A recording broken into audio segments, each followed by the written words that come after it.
ঢাকা বিশ্ববিদ্যালয়ের ফজলুল হক মুসলিম হলে চোর সন্দেহে গণপিটুনির শিকার হওয়া ব্যক্তির পরিচয় নিশ্চিত হওয়া গেছে।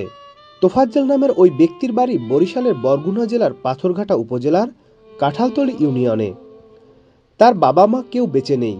তিনি মানসিক ভারসাম্যহীন ছিলেন বলে জানা গেছে।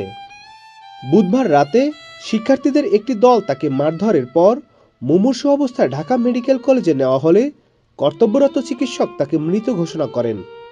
তার মৃত্যুর বিষয়টি পুলিশ ফাঁড়ির ইনচার্জ মোহাম্মদ ফারুক নিশ্চিত করেছেন।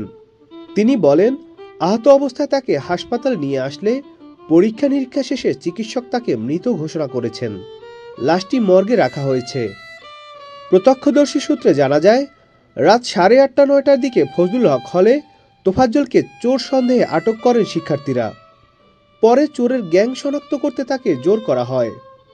তিনি কয়েকজনের ফোন নাম্বার মুখস্থ বলেন, যেগুলোর সত্যতা পাওয়া যায়। এতে তাকে চোর হিসাবে উপস্থিত ছাত্রদের সন্দেহ বাড়ে। পরে তাকে পিটুনি দিয়ে ক্যান্টিনে খাওয়ানো হয়। এরপর দ্বিতীয় দফায় তাকে জিজ্ঞাসাবাদ ও পেটানো হয়।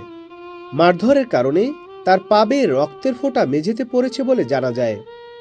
একসময় তার অবস্থার অবনতি ঘটলে রাত 12টার দিকে হাসপাতালে নিয়ে যাওয়া হয়, আর সেখানেই তাকে মৃত ঘোষণা করা হয়।